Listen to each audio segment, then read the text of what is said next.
ఈ పాలన ప్రశ్నించేటువంటి హక్కు లేదా? ఈ రెడ్ బుక్ రాజ్యాంగం ఏంటి అని అడుగుతా ఉన్నాను నేను.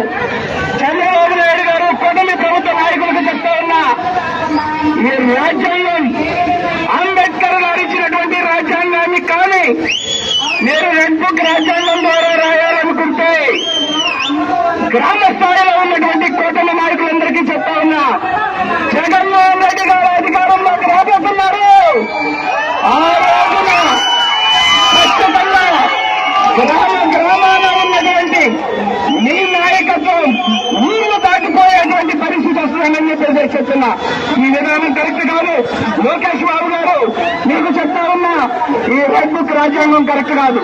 కలెక్టర్ గారి దగ్గరికి, అధికారుల దగ్గరికి మమ్మల్ని పంపించకుండా రోడ్డు మీద ఆపేసి ఈ రకంగా కూర్చోబెట్టి మీరు మాట్లాడుతున్నారంటే, పోలీసు వారిని అడ్డం పెట్టేసి మీరు చేస్తామన్నారంటే, ఈ యొక్క కార్యక్రమాన్ని మమ్మల్ని కలెక్టర్ గారి దగ్గరకు పంపించేదాకా మేము ఖచ్చితంగా ఇక్కడ ఉద్యోగం చేస్తామని చెప్పేసి చెప్తా ఉన్నా. ఏంటి కిలోమీటర్ యువతలు ఉండేది? కిలోమీటర్ యువతలు కూర్చున్నారంటే ఎందుకు పంపించడం చెప్పేసి అడుగుతా ఉన్నా. కోడి పందాలకు దగ్గర నుండి బ్యాకాలకు దగ్గర నుండి ఆడించేటువంటి పోలీసు అధికారులు, కొంతమంది పోలీసు అధికారులు అడుగుతా ఉన్నా, వాళ్ళు పర్మిషన్ ఇచ్చేయండి.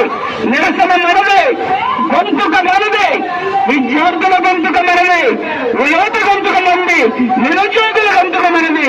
ఈ గొంతుక జగన్మోహన్ రెడ్డి గారు కలెక్టర్ ఆఫీస్ దగ్గర జనాల దృష్టికి తీసుకెళ్లాలని చెప్పేసి చెప్పారు. ఆ యొక్క కార్యక్రమాల్లో ఇక్కడి వరకు మరి మమ్మల్ని పంపించకపోతే పోలీసు వారికి చేతులు జోడించి నమస్కరించి అడుగుతా ఉన్నాం. పంపించకపోతే అక్రమ కేసులు పెట్టేటువంటి పరిస్థితి మీకు మీ దగ్గర ఉంది. అక్రమ చేసేటువంటి పోలీసు అధికారులు కూడా చెప్తా ఉన్నాం, అక్రమ కేసులు పెట్టిన పోలీసు అధికారుల్ని ఖచ్చితంగా వాళ్ళ ఆస్తుల వివరాలు కూడా బయటకు చేస్తాం. వాళ్ళు చేసేటువంటి లంచగొండితనాన్ని కూడా బయటకు చేస్తాం. ఎందుకు పంపించలేదని చెప్పేసి అడుగుతా ఉన్నాం. మీరు పెట్టిన కేసు ఒకటి, మేము పెట్టిన కేసు ఒకటి. మీరు ఎక్కడ ఉద్యోగాలు వేసినా ఇక్కడ కావాల్సినటువంటి పరిస్థితి వస్తుంది. మా మీద అక్రమ కేసులు పెట్టినటువంటి ఏ పోలీస్ అధికారులు కూడా ఖచ్చితంగా వదలమని చెప్పేసి చెప్తున్నా. లోపలికి పంపిస్తారో పంపించరు మీరు తేల్చుకోవాలని చెప్పేసి చెప్తాను.